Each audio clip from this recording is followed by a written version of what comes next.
Hello, everyone, and welcome to The Way is in Training. This is a podcast exploring how warriors should train and fight, as well as how they should live. We will talk about technique, but we'll also dive deep into fitness, mindset, and strategy. We will explore leadership and philosophy as well. So whether you are a young soldier, a veteran police officer, a responsible armed citizen, or simply someone looking for an authentic life, let's examine how the lessons of combat and preparation for it can help us fulfill our potential. Let's explore the way together and learn how the discipline of training can show us our true selves amidst the chaos of life.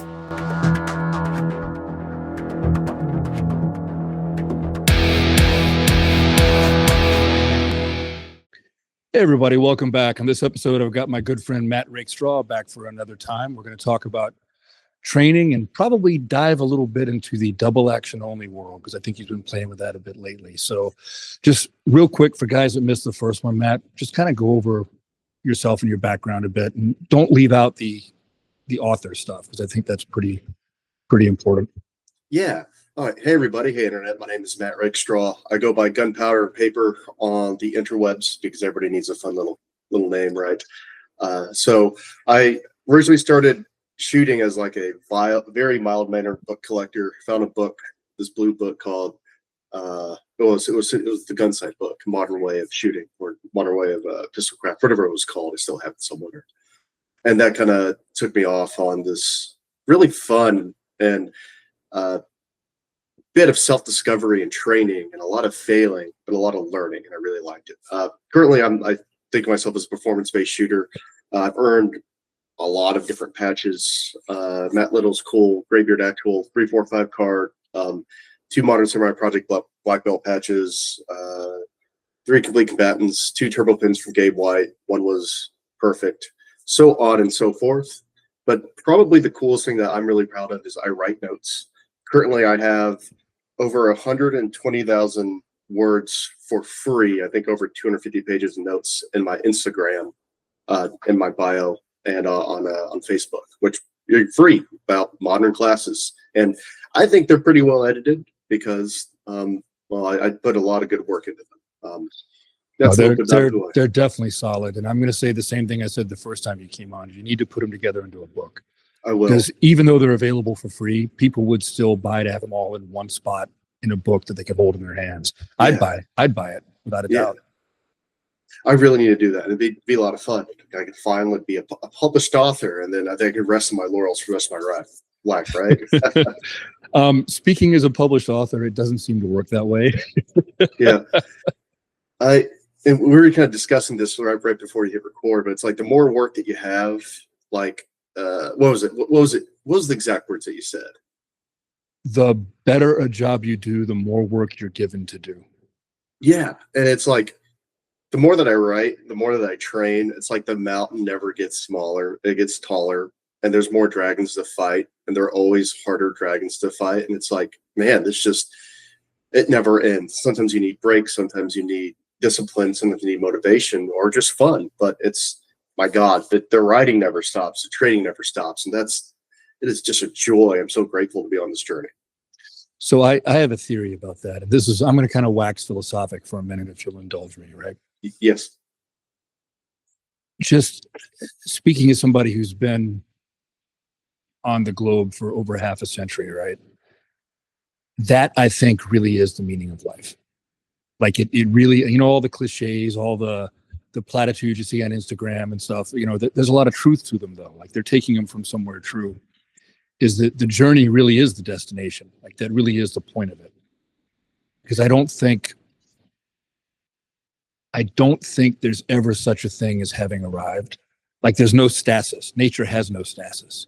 You're either growing or you're degrading. You're either, becoming better or you're becoming worse.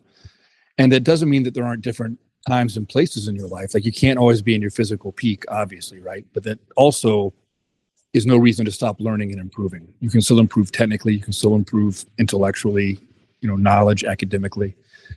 And I think the people that do that find, and I don't mean like, when I say joy, I don't mean like the kind of happy party joy, frat parties. That's not what I mean.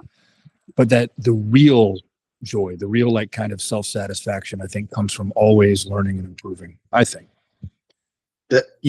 So that's funny. I just finished up notes from Justin Dial's class, and one thing that I really liked was he went over the poem called El Dorado, more of connecting verbalization to actual visualization, because some people have trouble visualizing, but most people can verbalize. You know, we've always seen like the bouncing ball for like those old cartoons sing-alongs, right?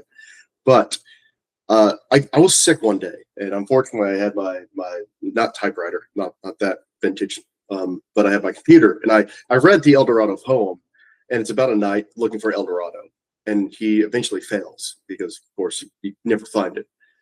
And it kind of got me thinking. It's like, we don't know anything about this guy. We don't know about his name, his horse, the rivals that he's fought, the friends that he's made along the ways, even the sights, the sound are like, where is he? Is he in South America, North America, or Europe? Obviously, El Dorado is classically, Mexico, at least the Rio Grande South, somewhere there, right? And it got me thinking. It's like, what am I looking for when shooting? Because every cool achievement I've earned there's always like a small little bit of depression, sometimes big depression afterwards. You get it, you're like, great. Now what? And sometimes there's a soul searching moment. It's like, well, I got that. Can I do it again? Or can I do the next big thing? Or is there another patch, another thing? A class, M class, GM class, can I do it with a different gun, so on and so forth. And it's like, I was thinking, and I was writing this honestly, what turned into technical notes actually turns into a bit of poem and writing analysis. And it's like, you're living life in those like disparate hotel rooms where it's just you maintaining equipment, dry firing, meeting with people you see 3 or 4 times a year and talking with them. Meeting people at conventions, or for you, like whenever you go to Brazil or back home Chicago, or talk with Les, who's doing a lot of hot dog posting on Instagram for some reason. And Les is a thing for Chicago hot dogs. He has a deep instinctual hatred of ketchup on a hot dog. It's pretty much visceral. Okay, when I first meet him, I will give him a ketchup hot dog. I'll bring it to the range just get on the right foot. That's good. But like, I was just thinking, it's like, this is a really fun life. I'm really grateful for it because I get to meet a whole lot of different people, earn cool patches, shoot a lot, and fail and learn a lot. I'm just really grateful for that. I guess that's where I was going with that. I'm just really grateful. Well, and that's kind of like, there's multiple levels to what I was getting at, right? But that's definitely one of the levels, is the experiences along the way. Like, my military career, like, making it into special forces was a huge accomplishment, but that accomplishment wasn't really the thing. The thing was all the experiences I got to have after that, because I was part of that group, right? So like, on one level, it's the experiences along the way, but then on another, like, it's just the act of always striving. And it doesn't even have to be like an external validation. Of course, sometimes that helps, but it's just, I think the older I get, the more I think that the process itself really is the reward.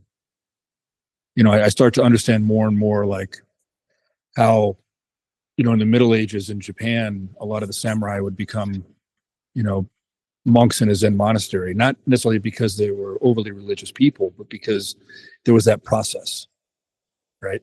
And then you see the same thing in Europe, right? When knights would retire, you see that a lot, where they would become like lay people in monasteries. And I'm not an overly religious guy, and I don't think that's necessarily the point of it.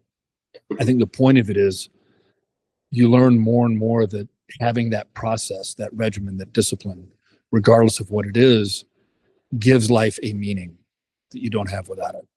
Yes. And it could be anything. It could be, let's pick a pursuit that neither one of us would ever do. Professional pickleball. Is there even professional pickleball? Does that exist? There probably is. There probably is, right? Like, that is the last thing I could see myself doing a deep dive in, right?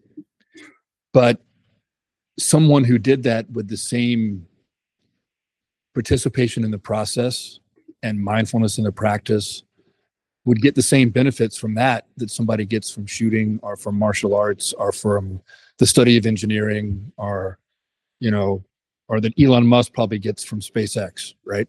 Yeah. So that's funny you should mention that, because I went to, we're both in Texas. Half Price Books is one of the best bookstores in the world. And I picked up the Zen and the Art of Flower Arrangement because, I think we both read or listened to the Zen and the Art of Archery. Yep. And Eugene Herrigel. yes. And there's this, I just read this again, and it's like, it says, the summons to mindfulness, it's about the master talking about flower arrangement. It's like the summons to mindfulness and practice is more important than zealous enthusiasm. Nor is it sufficient to set about one's work as though one were going to 5 o'clock tea. Arranging flowers is no pastime. It is not intended for distraction. And then he goes on to essentially talk about it. But then probably one of the coolest quotes that I've read was that the hour for arranging the flowers pervades the entire day. It does not stand outside, but it is not easy to go the modest way of the flowers from morning until evening. And you can replace that with anything. I think for us, it's dry firing or shooting. For other people, it's painting. For other people, it's martial arts. Shooting is martial art, but the fighting. The more classical, yeah.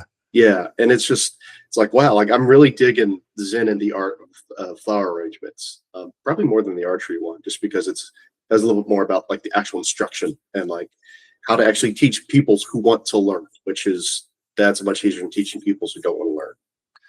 So I have kind of a love-hate relationship with Japanese culture because I trained in Japanese martial arts for so many years, right? Yeah. But there is something that they get really right, even in the age of millennials. And what's the current generation called now?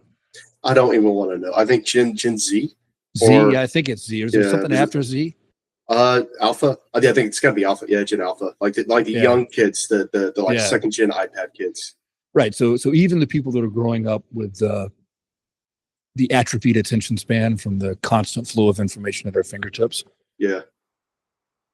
Even that, it seems like in Japan, they've still got this cultural appreciation for whatever you do it like it's a work of art.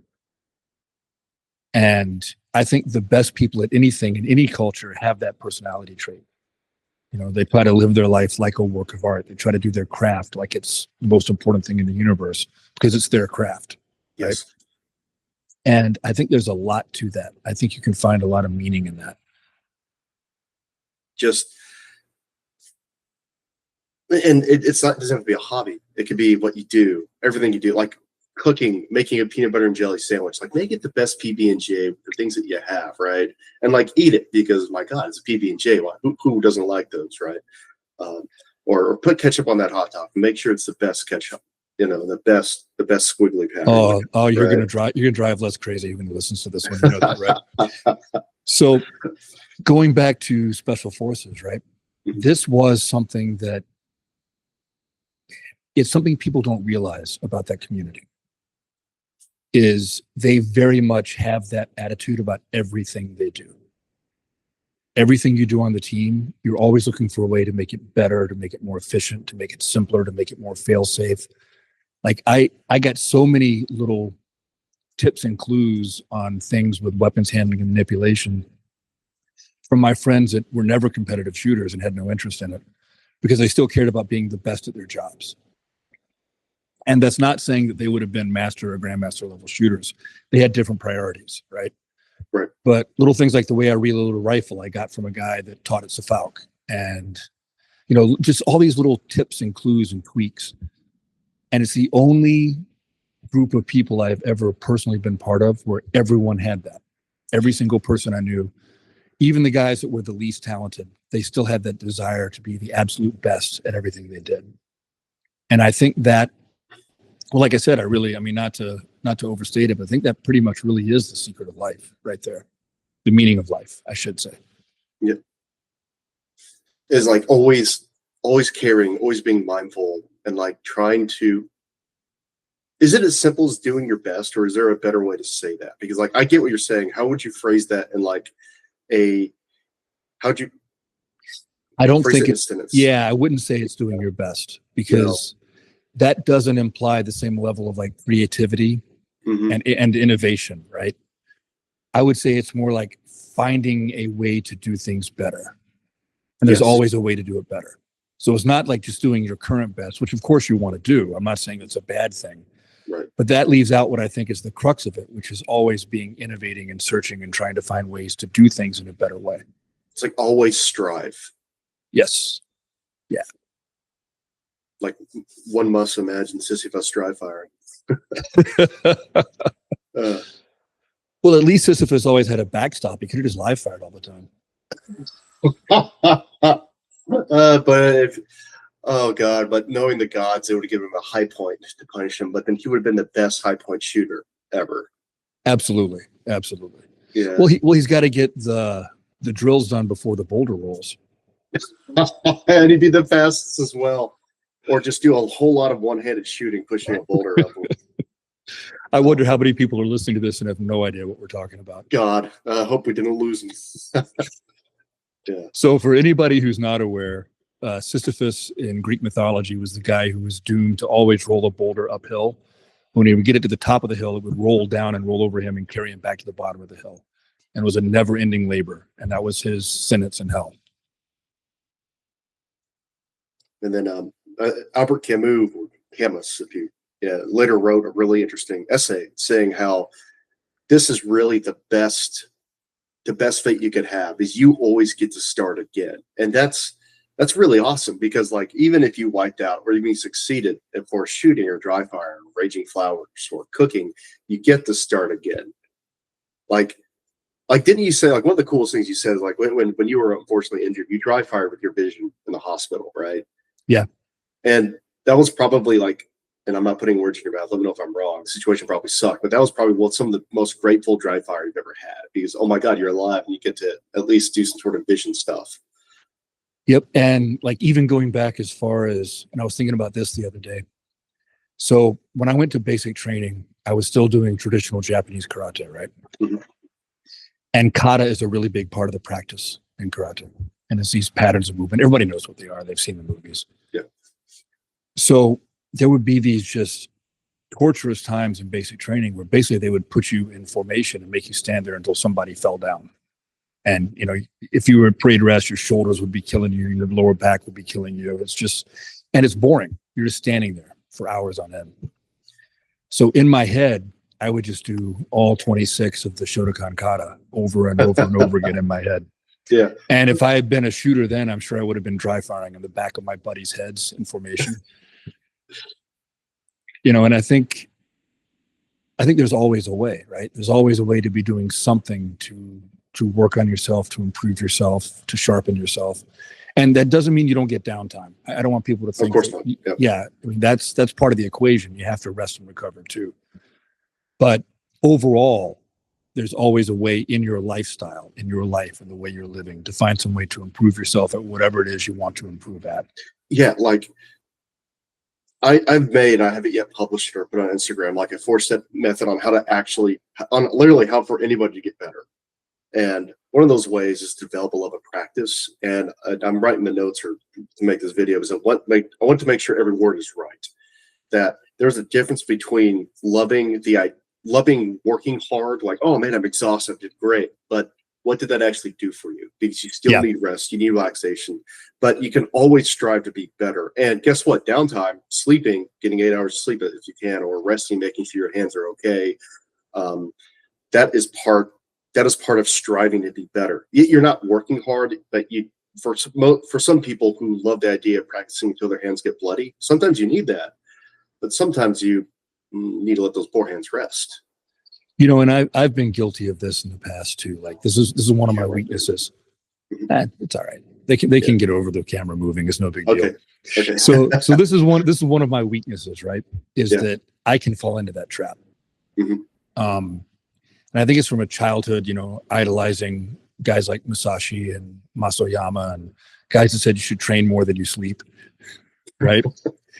And there is some truth to that, right? The more hours of mindful practice you can get in a shorter amount of time, the better you will become in that amount of time. Like that is indisputable. But that's assuming it's mindful practice and it's correct practice. Yes. And you're sufficiently recovered enough physically and mentally to do the correct practice and not degrade your neural pathways or be sloppy or just be inattentive, right? And like I have shot until my hands bleed, and it's not necessarily the best way to go about it. I wouldn't really recommend it. No.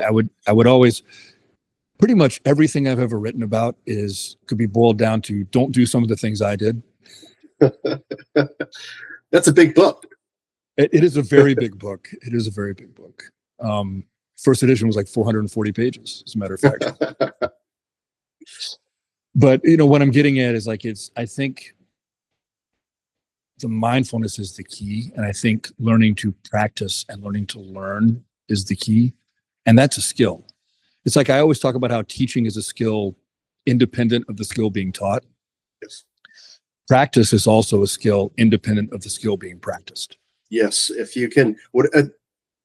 So I've literally when I teach classes, I stole a thing from you where you ask people, "Hey, tell me what you're good at," because everybody is good at something, and even if it's as stupid as eating PB&Js or making your kids, lunch, or you're really good at ballet, you're good at something. If you're good at that thing, you can be good at other things. It may need adjustment. You may not be an Olympian, but once you know how to practice, and even if it's as simple as your way around DFW or Houston to the point where you can avoid traffic, that's a huge skill set. And to be able to do that, you can apply it towards other things. Well, going back to Musashi, right? To Miyamoto Musashi, one of his famous quotes is, "From one way, know 10,000 ways." Like basically, if you can get really good at something, the ability to get good at that, as long as you keep the right mindset, can carry over to the ability to get good at other things. Doesn't mean you'll be good at them right away, but you'll understand the principles and the parallels and how to train, how to practice, how to get better, how to learn. So I've got a question for you. And so then I like your podcast, and I love the quote. Your ways in training is obviously Musashi quote. Would you say, the more that you thought about this, that the way is in mindfulness as well, or does mindfulness eclipse training? Because you can train, you can have mindfulness, but I feel like mindfulness is more of an umbrella term, maybe. Yeah, so that's a really good question. I think if I can articulate this correctly, the way of everything is in training. Like the way to get better and be a better person, all that is to train the things you want to be good at, whether it's in your character, your personality, your social behaviors, your skills, your financial ability, any of those things, right? I think mindfulness is an attribute you have to develop to train properly, and you have to develop to perform correctly. So I think that mindfulness is like the key to all of this, but training is the process. Okay. It's like mindfulness is the keystone in a bridge. Yeah. And training is the bridge itself. I like that. Like that. I may steal that. I like that. Okay. Yeah. It's I'll give you attribution. All right. Yeah, because it's just the more that we talk about it, it's like, like you need mindfulness. But if you just sit in a room and you're mindful, like you're not doing anything. And not that you need to do something in your life, but I like training. It's given me a huge context for life, and I apply a lot with my dry fire in both personal relationships and learning and work, or heck, even in dry firing. In driving. Keep saying dry firing and driving. And it's just like everything is shooting, everything is training, and it's kind of frightening in some ways how everything is just one thing. So here's another literary quote for you that I think is relevant here. W. Somerset Maugham, The Razor's Edge. Ooh. It's easy to be a wise man on the mountain. Talking about mindfulness in a vacuum. That's relatively, I'm not saying it's easy, because it's not, quieting the mind is not an easy thing to learn how to do. But it's definitely easier in a vacuum than it is with all the demands of the world and trying to accomplish things in the material world. Yes. It's would you rather be a wise man, or, be the best shooter in your living room, or be a very consistent, good person at nationals or at your local range, right? It's like, I think I'd rather choose the local range. Anybody could be a GM in their living room, right? But to be out there and the deal, just to be mindful with both the targets, with your gun, with yourself, with other people, that's really cool. And what does it mean if it's not tested? Doesn't mean anything. And that doesn't necessarily mean that passing the test is the key either. Right. The patch is not the key. The test is not the key. It's the process. And it's like I'm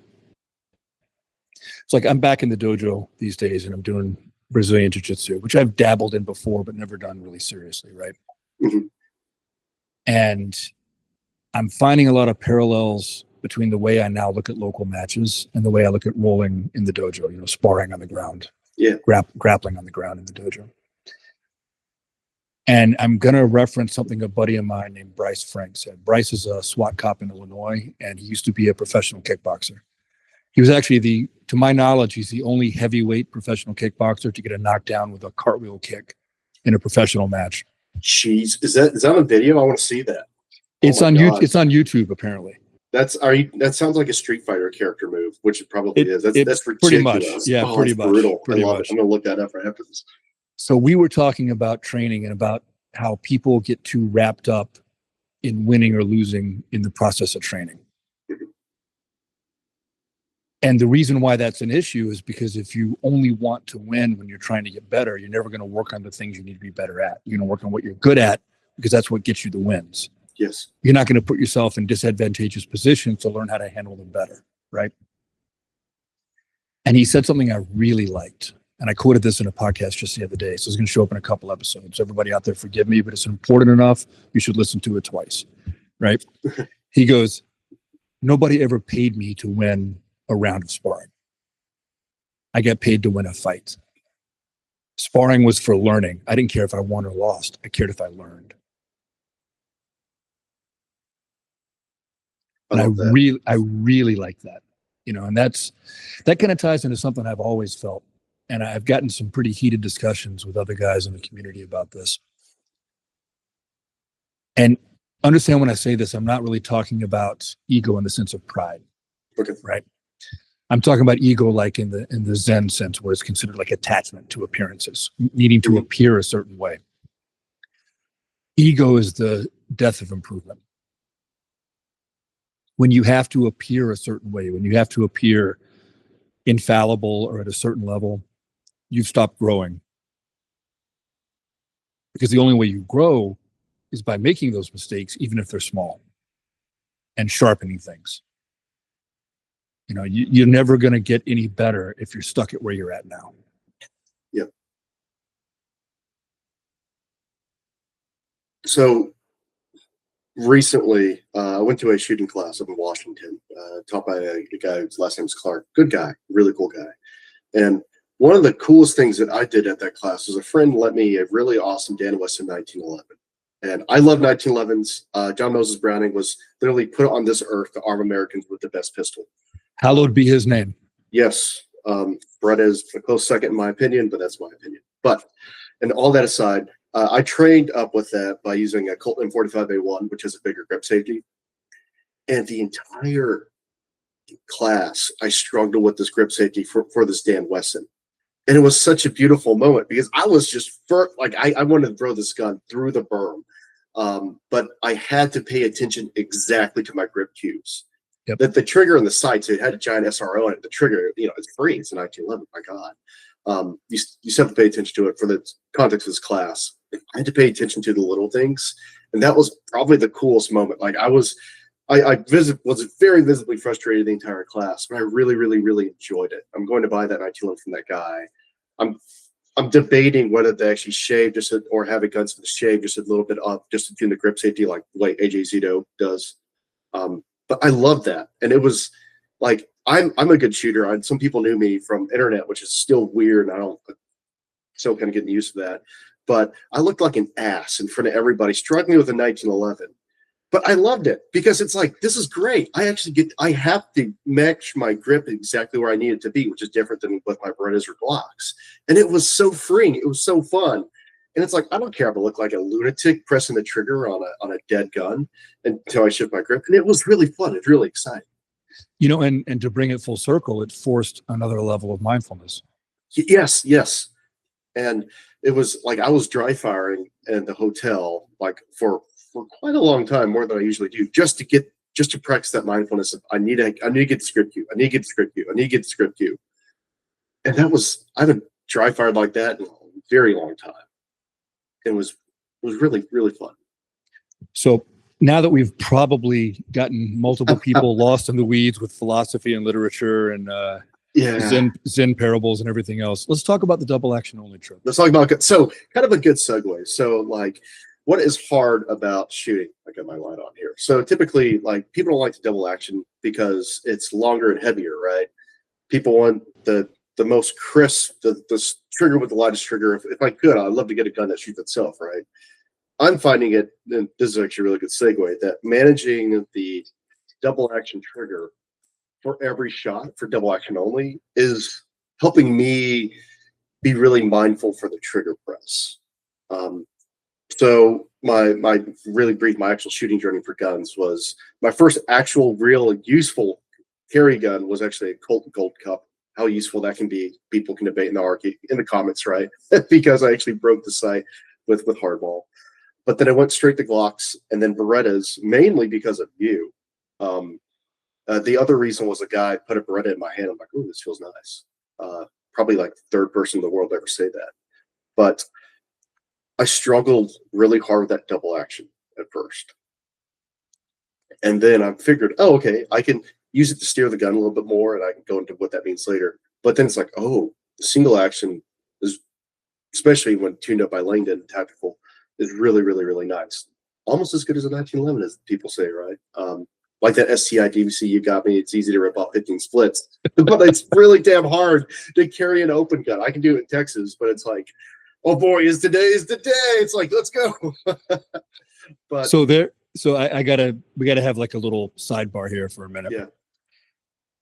I think you can find it on YouTube for free with ads, but there is a Hong Kong flick from like the 80s called Double Tap. Yeah. And it's basically a kung fu movie with IPSC. Oh, really? It's like instead of kung fu, it's IPSC. And the highlight of it is this running gun battle between the cop and the bad guy with open guns in like downtown Hong Kong. It's a horrible movie. It's Right. like, it's really bad, but you have to watch it because it's hilarious. Yeah. And like, I think everybody who's like a shooter at heart, like I think it's the second John Wick movie when he's like, oh, like what's the caliber of this gun? He's like 9mm major. We're like, ooh, oh fuck. I swear to God, I was the only guy. I'm like, oh my God, because all the guns are cool, but 9mm major as a carry around. Oh God. Right. So back to the Beretta. Back to double action. Yeah. Because like I actually, so on Chicago PD, I wound up towards the end of my career carrying a Glock on the PD and carrying a Glock in Special Forces, right? Because SF had gone to it too. But for basically the first half of my career, it was a Beretta in both. And I could have carried a couple of different guns in Chicago PD, but the only one that I liked was a Beretta. Right. But it had to be double action only. So I actually carried a double action only Beretta. I've actually been in a gunfight with a double action only Beretta. Was that the Monticello? Yeah, the Monticello one. You did that with a 92D?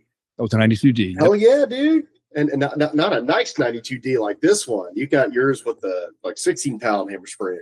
I may have played with the springs a little bit. Okay. Not to the point of a Langdon trigger by any means, but right. I may have tweaked the springs a little bit to make it a little better. Yeah. Ooh, okay. So, and then you carried a Beretta in the military for a while, right? Or yes, yeah, at the same time frame. Okay, and so that's what made it the obvious choice at work. Number one, because I liked the Beretta, and two, because I literally had all the spare parts and magazines I could ever ask for. Yeah. So you're the only guy who ever did maintenance on the Beretta in the entire history of the military, it seems like. Well, it was SF, so we maintained them. Oh, yeah, that makes sense. I may have been the only guy in the police department that did, though. Yeah, I can believe that. So then you went from a traditional double action, DASA, to double action only. What were your thoughts then about that? So I didn't really mind it as much as I thought I was going to be honest. I think probably for the same things you're going to say about it in a minute. And like I was a shooter by military and cop standards at the time. I was not a shooter by the standards I have now at the time. You know what I mean? Yeah. But I shot that gun enough that I went through several locking blocks. Let's put it that way. What, hell yeah. That's awesome. Yeah, I had two. I had a match set and they were stainless. Oh yeah, you were rocking stainless guns. Oh man. I got to give you one of those. I remember somebody going, well, won't that give you away? I was like, if that gives me away, I'm doing something way wronger than carrying a stainless gun. Like I've made far bigger mistakes than if I exposed my position by the stainless gun. You're like a 6'4" guy in Chicago. If you're not a cop, you're a bad guy, right? Or however tall you are now. But it's like, oh no, he's got a stainless gun. It's like, my brother in Christ, you don't see the walking Yeti here. Like, oh no, but a stainless gun. Oh. So, but anyway, I really liked that gun, and I got really good at playing with the trigger press. Mm-hmm. I would be able to take the slack out on that double action only pretty well, and then refine the sights during the process of the trigger press, even at speed, which I think is what you were about to get at when you were talking about steering the gun. Yes. Yep. And that is one of the strengths, I think, of the double action only, or the double action trigger pull, even if it's a DASA, is even if you're shooting it fast, you can still refine the sights during that process. Yes. So for my first Modern Samurai Project Black Belt patch, which for the listeners is essentially a back-to-back test where you have to have fast draws. I was the first person to get it with traditional double action, not the first guy with the Beretta. The guy who did it before the Beretta was a single action only Beretta. But for the one-shot draw at 7 yards in 1 second, and then for the one-shot draw at 25, I had to steer the gun, and I'll show on video, describe it. So I can move the trigger just with my finger, and I'm for the sake of this video, I'm steering it a whole lot. But for the one shot, I saw it go out, and this is like in slow motion, even though it was like an 86 draw or something. I yanked the gun over. This is with a PX4 to exactly the spot where it needs to be, right in the center of the A zone. For the 25-yard shot, I drew once and then bailed because you can do that on the test, and it was allowed. And on the second test, it was just like outside, like on like a Charlie, like right here. And I drew it inside because I'm able to steer the gun. I'm able to, right before the target, like right before I need to, I can apply the appropriate pressure with my trigger finger. Sometimes even grip if it's really off, but not during the Modern Samurai Project test. But my trigger finger just literally steer the red dot or the front side if you're Amish right into the A zone. And it's really hard to do that with Glocks. And I'm not quite there where I can do it with 1911s. And I don't know a lot of people who can, or at least a really nice single action trigger. So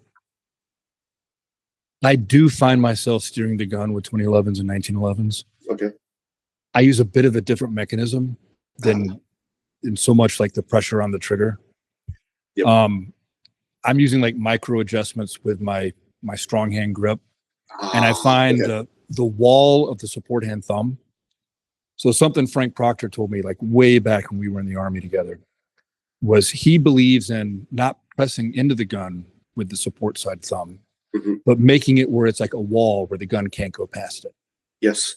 And I've adapted that for both that and also for the shooting hand, this part of the thumb here, the meaty part of the thumb here, making that a wall where that helps you, it rebounds off it in recoil to help you mitigate the recoil. So you're not pressing into it. You're not forcing movement into the gun, which is going to make you miss.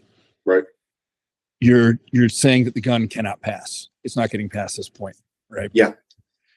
And I find that I can make little micro adjustments on my best days. I'm not saying I can do it all the time with kind of those surfaces to steer the dot.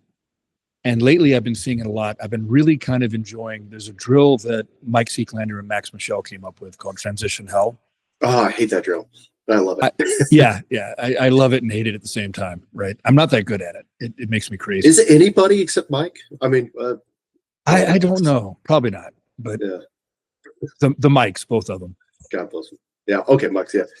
So on the plates, and it's not a conscious thing, but on my really good runs, when I'm really in the groove and I feel like I'm really being mindful, see, I'm bringing it back around to what we talked about. Yeah. I can see the dot make little adjustments to be on the plate instead of on the edge of the plate, or on the plate instead of just off it. And it's too fast for it to be conscious thought. It's my subconscious making things happen for me, right? Yeah. But I've really been enjoying watching that happen. like watching the dot like drive just a little bit. And obviously you'd be better off driving the dot to the center of the plate with no extra movement. I'm not saying that wouldn't be better. Right. I'm not Max Michel, right? Or Mike Seeklander. So for me, sometimes I have to make corrections. And sometimes I'm kind of making fun of myself there. But I've been seeing it just kind of, it's almost like it's happening by itself. Like I'm just the observer watching the dot correct itself. Yeah, it's like, man, I'm glad I steered the dots. Like, but it's not the I was watching the internal shooter do that. Yeah. Well, and that goes back to the whole Zen thing we talked about, right? Like who are you really? Who you are really is not the chatter in your conscious mind. No. Who you are really is that still point in your brain that watches everything else. The observer. The observer, yep.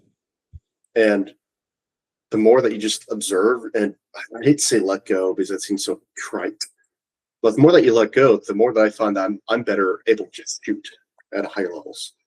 And I think the idea is to let go of the process and to let go of the expectations, but not let go of the desire. No, and that like leads right into the striving, because it's like desire not to earn necessarily stuff, but to, and sometimes not even the idea of doing, but just trying to be and to be better. Always trying to like the next step. If the next step is a patch or a pin or thing or whatever, cool. But it's not the patch. Those are just baubles. They're cool baubles and they mean a lot, but still it's like it's always being the observer and always watching. Yeah. Yeah. And I think these are like, we're phrasing it in ways that philosophers and like, Zen people phrase this. Stoics kind of phrase it the same way. But really, it's no different in sports psychology. The things you read now in like the cutting edge of sports psychology are all the same as the old martial arts stuff, and it's all the same. It's different ways of talking about the same process and the same desired state. Yeah. Right. And that's why it's like I'm finding the double action really enjoying for like that, because it is harder, but I'm observing my own shooting when I'm like actually like being the observer, when I'm actually, or like when I'm watching myself after recording. I think that's a great way to observe yourself, of course. But it's like, like the shooting's not that much different, because it's just not. Like the splits are not there, but I can earn up a lot of splits with the draw for stand drills, for other methods, like for movement or in competition. My movement has to be a lot more precise. My transitions have to be immediate. But that gives me the joy pursuing those of striving, because it's like I have to earn my time elsewhere. My accuracy has to be on point, because it's pretty darn hard to get 17 splits or beneath 20 splits with a double action only. It's been done, and I've shot sub 2 second bill drills with it. But my God, everything has to be on point. Everything besides the splits has to be on point. I'm finding it a really fun challenge. And I think there's benefits to that sort of challenge. And so I'm going to kind of segue a little bit into revolvers for a minute. Yeah. And I'm going to give the caveat that I'm the guy that always makes fun of people with revolvers and tell them they should leave them in the museums with the black powder rifles and the blunderbusses, right? I think you've heard me say that. I probably, yep, like 3 or 4 times. Sending with shotguns as well. But the thing about working the revolver trigger, or a double action only semi-auto trigger, right, is you get really good at an intermediary trigger press. And I don't think I was breaking the trigger presses down this way when you came through my class, but now I break them down to 3 categories, right? So you've got prep and press, which is the basic one everybody's taught. Come to the wall, refine everything, very gentle through the wall, although it can be done much faster and much less gently once you get good at it. But it's still a prep and press, because you're pausing at the wall and continuing to refine, even if the pause is minuscule. Then you've got the slap, which everybody in USPSA knows about. It's the hosing trigger press, where you're just going all the way forward, or at least in theory. Not everybody does. Some people barely come off or don't even come off. But the idea is you feel like your finger is leaving the trigger and then immediately slapping all the way through the entire trigger press. But I find I get my best results if most of my shots are neither one of those. Most of the trigger presses I take are an intermediary. And these are like a volume knob. They're like categories on a volume knob. They're not a toggle switch with 3 positions. No, right? They all blend together. it's analog. Yep. And I've started calling this one the last few years, I've started calling it the rolling brake. And the idea here is that I'm not slapping all the way through and I'm not pausing at the wall. I'm rolling through the wall like you do with a revolver. Mm-hmm. And I actually find that I get my best performance results for the vast majority of shots by using that trigger press. And there's something here because like we know that like the 3 best shooting cues are grip, sights, and trigger, right? But it's not a step-by-step process. You don't get your grip, then you do your sights and your trigger. And with that type of trigger press, especially being with the double action bees, it's kind of hard not to do that. You can sort of do a slap. You can sort of do a prep and press depending on which type of like trigger is in your system. But like it connects grip, sights, and trigger. So it's grip with sights with trigger because you're always managing. I hate that word, but it's kind of that word because that's what that rolling brake is. You're working through your sights, through your trigger where it needs to go. And if you need to have your subconscious steer at the last second, you're allowing yourself to do that. It's hard to allow your subconscious to steer the gun or to shoot the gun if you're prepping and pressing, which is a very much like a mindful, like you are pressing the trigger because you are prepping and pressing. And then if you are just slapping the trigger, you're just sending it, right? And you're relying more on sights and grip, just get the trigger press out of the way. But when you're connecting everything together with that intermediary press, especially that I'm finding with double action guns, that connects everything together to make like really elevate the shooting. And kind of on a similar note here, right? So there's this really popular opinion in performance shooting, whether you're talking competitive or, the new performance push in tactical shooting, that it's all about the grip. Yep. I don't agree with that. I really don't. I'm actually finding I'm getting a lot more juice for the squeeze and refining my trigger even at speed.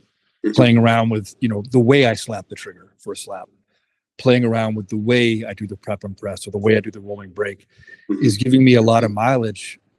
And I'm not saying the grip doesn't matter. Of course not. Especially shooting two-handed, grip can overcome a lot of movement that you would put in the gun otherwise. It really can. But I've kind of maxed out my grip, I think. Like there's really not a whole lot of juice left of the squeeze there. Right. But I've still got a lot of room I can improve. I find like every day I find little subtle ways I'm improving the trigger press. You're always striving. Yep. So I've read a lot. I've recently even got I think John Shaw's book just to read it. Yeah, you can't miss. Exactly. And it's like with the cross draw leather holster. Yeah. Forgive me for laughing at that, but yeah, I opened that up like, oh man, okay, hell yeah. And I've seen like there's like 2 camps, right? There's the fast guys and there's accuracy guys, and the fast guys they really say everything's grip. And then the accuracy guys, and I think this is more of like the literature of the 80s and 90s. Once again, I didn't grow up shooting during the Bill Clinton era, but I read books through it. And those guys are like, it's all trigger. It's like, it's both. Or it's like, and it's not even both. It's also like, do both. Find the one that jives with the way that you think, but also delve into that other circle and strive and learn more about that because it's not all just one thing. It's not all just sights. It's not just all grip. It's not just all trigger. It's all 3 all at once, all the time. And I'm finding that with that double action, I can connect those all for me in my way of thinking to more delve into whether I need a better grip, sights, or better trigger press. Well, I think there's danger too in thinking that any one aspect is the sole answer. There's always, I was having a conversation about this the other day on the podcast too. Truth is absolute, right? Truth is inviolable. I hate the current woke, find your own truth. No, truth is the truth. Agreed. Having said that, there's nuance and subtlety and context. And it's just as dangerous to disregard that as it is to make up your own truth. Dogma is needed and it's dangerous. Yes. Yes. Yep. Well, and going back to the Japanese martial arts thing, right? Like the ways you're supposed to progress through Japanese martial arts is in the beginning, you just imitate. They call it shu, right? Just imitating what the teacher does. Mm-hmm. Then you start to like really delve into the whys and the context and the subtleties of what the teacher does. And they call that ha. Mm-hmm. And then the last phase is called re. And that's when you're making up your own ways of doing things, but you're not abandoning what you've learned either. It's just the process you go through. Right. So that I was earlier in this podcast, I learned to a 4-step process that I was thinking on how to make everybody better. And that kind of sucks because it's like, oh, I should have just read that. So the first step I was thinking of was you find an instructor that is good at shooting and who is still like learning and who, in my opinion, is a good person, my opinion. And you go to their class, you read all their stuff and you read all the books, all the YouTube videos, and you just copy exactly what that does. I don't care. I don't care if it's you, Scott Jedlinski, AJ Cito, find somebody, Tim Herron, find somebody that can actually shoot and just copy them. Step 2 is find an actionable, objectionable goal or object to earn, whether it's a masterclass, whether it's a pin, patch, or whatever, with the understanding that the goal is not to get the patch, it's to help push you along. Step 3 is to develop a love of practice. And like there's a difference that we discussed between working hard and like actually practicing, but if you develop a love of practice, that will get you better. And step 4 is throw all of that away except the love of practice and make shooting your own way. And I'm trying to like find a better way to phrase all that together, but it's like, darn it, what you just said with the 3-step method of like, hey, follow the instructor, right? Do what they tell you, and then eventually throw it all away. It's like, dang it. I'm glad though that's because I didn't read any of that. Maybe some of that. That doesn't invalidate your 4-part process either. If anything, it validates it. I mean, there really is nothing new under the sun, but we always make improvements. Yes. Right? Like I had a class a few weeks ago and only 2 people knew who Jeff Cooper was. Wow. And I don't really blame them because of the way information is handed out in today's age, right? Mm-hmm. Like it's not really their fault. But the flip side of that is you need to know how we got to where we are now. If you don't know where we came from, you don't know where you're going. Right. And I wouldn't want to shoot like Jeff Cooper taught. We've improved since then, right? Yes.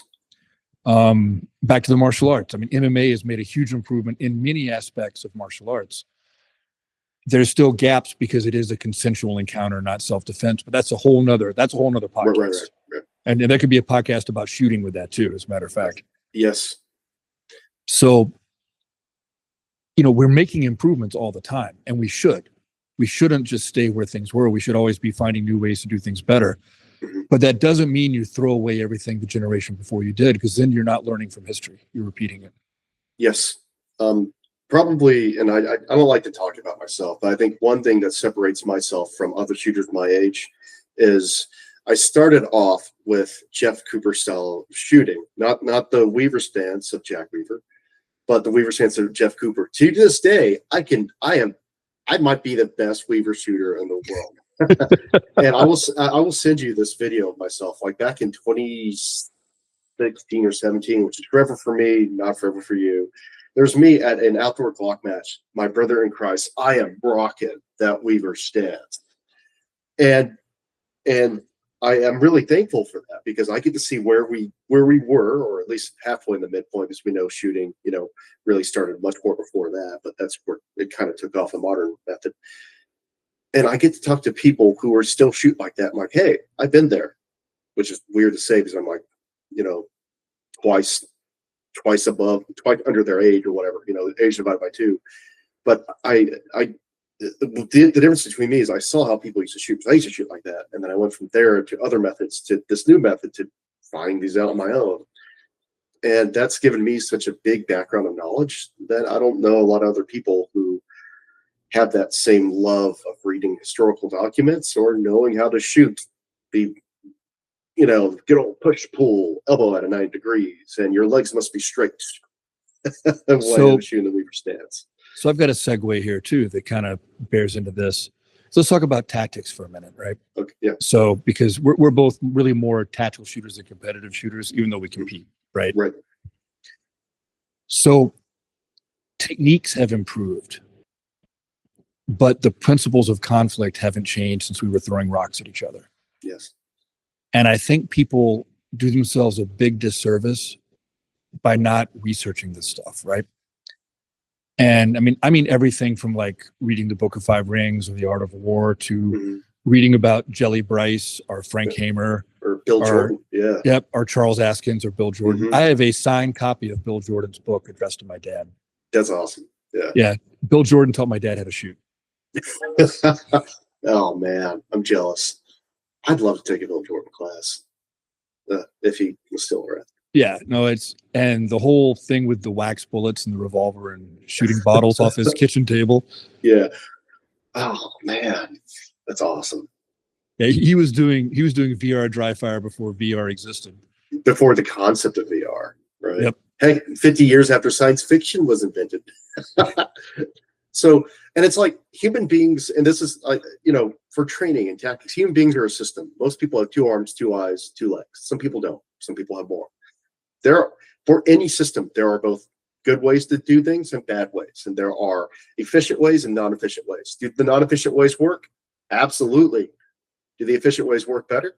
Generally, for almost all things except for a couple different contexts, and that's maybe where the non-efficient ones may very well work well. Like I programmed this into my head. I practice it. Like I read Bill Jordan's book. It's like if you ever find yourself surprised, throw yourself on the ground, and it's like, because he's like in El Paso, or it's like, my God, Yeah. what cover are you going to get, right? And there's pros and cons to each context. We can drum up nuances, but it's like, I'm going to practice that because why not?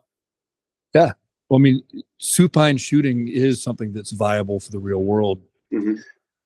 If for nothing else, in the fact that people trip and fall down under stress, even athletes, all the time, right? And yeah, I mean, it just because you don't want to be there doesn't mean you may not be there. And when watching some of the good old Lenny McGill, awesome YouTube, like the long competitions of the 90s where there's a lot of supine shooting. I'm kind of jealous we don't get to do that nowadays. I get why, 100% get why, but it's like, man, that looks like just running with Brian Eno's, the big old sunglasses and shooting a 38 single stack. I'm jealous, first of all, of the guns, but of those stages just look so fun, man. And like you mentioned it before, it's like to go back to the past and just dominate, just show up. How far we've come. Anytime I feel really bad about a match performance, I just watch like the 1988 Nationals on YouTube. Yeah. I don't feel so bad anymore. It's like, oh my God. You see the dot that like Jerry Barnhart is using? It's like, I got like 5 of those in my closet. Like, that are better and actually work. And they also run off sunlight now. And that's just the technology, right? We're not even talking about the shooting, which is like, the shooting is just, my God, it's not even. No, it's the level of performance increase, even in just the last 10 years, is insane. Yes. Like it's absolutely through the roof. And that's because I think, all right, so here's another quick topic before we run out of time. Yeah. Information availability. Yes.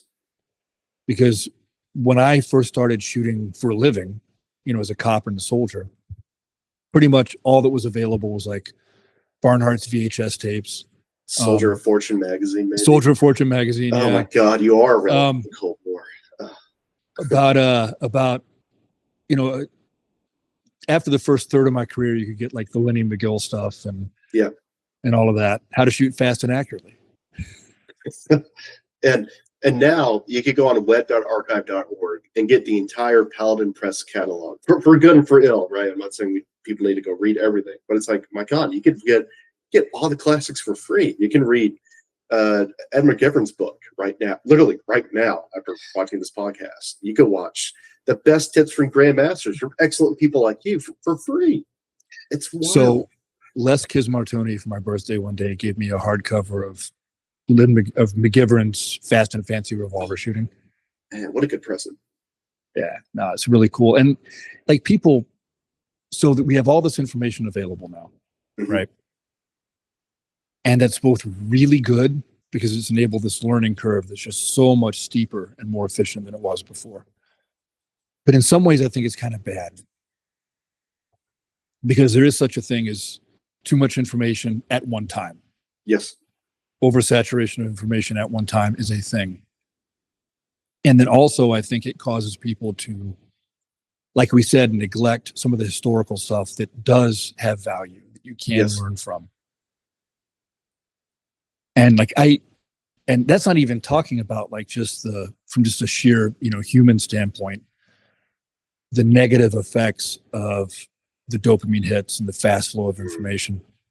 Like I'm a reader, I know you're a reader, and this is something that I've noticed in the last couple of years. Like when I was younger, I could sit, like I say it was a rainy day and I had nothing to do, right? Or I was like getting over a cold. I could read an entire day, read one book cover to cover. Yes. No problem. My attention span doesn't allow that anymore. It's much harder and it sucks. Yeah. It's easy. Yeah. And I think there's got to be, going back to the mindfulness aspect, right? I am going to cultivate the ability to sit still with a book and be mindful about the reading. Because that's becoming a lost art, I think. It is. Okay, so here's homework for people on the podcast who want to learn about double action with mindfulness. Go get Ed McGivern's book. It is chunky, and read it. There's some information which is historical and some information which is kind of anecdotal. But for me to learn the double action trigger press, I don't think there is a better book. Obviously, there's stuff in there like how to modify revolver stocks that might not be too appropriate, but to get into that mindset of like understanding what can be done, especially a long time ago, I think that and practicing the mindfulness of just reading a big old chunky book that is a bit archaic in its way of writing, because he writes how he speaks, and I love that about him. You can't write a technical manual like that nowadays, or you can go get laughed out at the store. But do that. Go get a chunky book and read it. And then dry fire. And that's a good one to start with too. That's a really good book. Yes. Excellent book. Yeah, probably don't practice. I think the first chapter is about shooting coins out of the air. Please don't do that. Right. I think did Frank Proctor do that recently or like a year ago? I actually think it was Vogel. I think it was Vogel that did it. Okay. Yeah. Yeah. That was awesome. I saw that on the YouTubes because of my dopamine hits. And that's cool. But yep. So it's like, I mean, we do live in Texas. We could probably find somewhere. You know what? We should make a day of that. We should find somewhere out in the middle of nowhere in the desert where there's nobody that's going to get hurt, and bring a roll of quarters and just stay there until we do it. Heck, get some silver dollars. Why not? Because that's like just big ol'. Or that'd be. I mean, obviously they're easier to hit, but that'd be expensive. That'd be expensive though. Yeah, that would be right. Oh, you know what? Mardi Gras coins. Ooh. Inexpensive, large Mardi Gras coins. That sounds like a good day, and then hitting Taco Bell afterwards with a bunch of busted quarters. Here's your $5 burrito. Click, click, click, click. All right, my friend. Before we wrap this up, tell everybody where they can find your writings. I think that's what people need to see these notes because they're phenomenal. Yes. So all my work is free because honestly, I just love the idea of giving out free information. It's just it's good. You can find me on Instagram and on Facebook, also YouTube. My notes are on Instagram and Facebook underneath my bio. For people who might not know what that means, there's going to be a link in my bio. Click on it or copy it. If you don't know, send me a message. I'll just give you the link to a Google Drive, and it will have all notes from Matt Little's class, AJ Zito, Tim Herron, Scott Jelinski, the legal side of Mag 40, SLG, Justin Dial, a couple other people that I'm mentioning or forgetting off the top of my head. Because and read them. Heck, read my notes because it's so hard to find who to practice with or what's good information to have. And if you like that instructor, if you read those notes beforehand and watch their stuff, you'll be much more engaged in their class and you'll learn much better. That brings up something I got to mention because I just thought of it. I know we're wrapping up, but when you go to a training class, my advice to people would be prepare for the training class. Treat the training class as an event. I've actually had people say, "Why are you training for a training class?" I'm training for the training class because I want to learn as much as possible. Absolutely. Like, there's a man like it's like watch everything you can about that instructor, like from when they start to like their newest videos to see what they change, because what they've changed, that will tell you how much they're serious about it. Find podcasts they're on, find their readings, look at their Facebook or Instagram page, find what they're posting. Sometimes you can find class reviews off of, Arc.com and sites like that. Read those, because if you know what to expect, you could learn better. It's like, and if there's a test, I'm of the opinion that you should practice that test beforehand, because what you can learn from the test is more valuable than the test itself. Because there's a difference between shooting under pressure versus dry firing in your living room versus practicing on the range.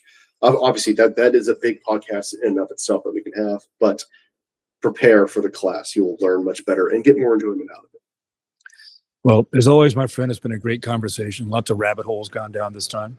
Yes. And we've got to have you on again and do some more of this for sure. We'll schedule. Man, we got to shoot. Yeah, thank you for having me on, Matt. It's always a joy. I mean the coin out of the air thing. Let's do it. Dude, absolutely. We'll get to find out cool guns to shoot it with. I'm more first step is find a place we can do it. That's the first do step. It legally. Yeah, that's the first step. So let's research that, and then we'll pick a day. Sounds good. Awesome. All right. Well, I hope everybody enjoyed this one as much as I did. Hope everybody stayed through our intellectual conversation to get to the shooting part. And I will see everybody again next time. Just please remember, do me a favor, click like, subscribe, leave a comment. Even if you hate me, leave a comment telling me that. The algorithm likes that stuff, and otherwise they'll forget about me because, shooting. So that's it. That's all I got. I'll talk to everybody next time. All right.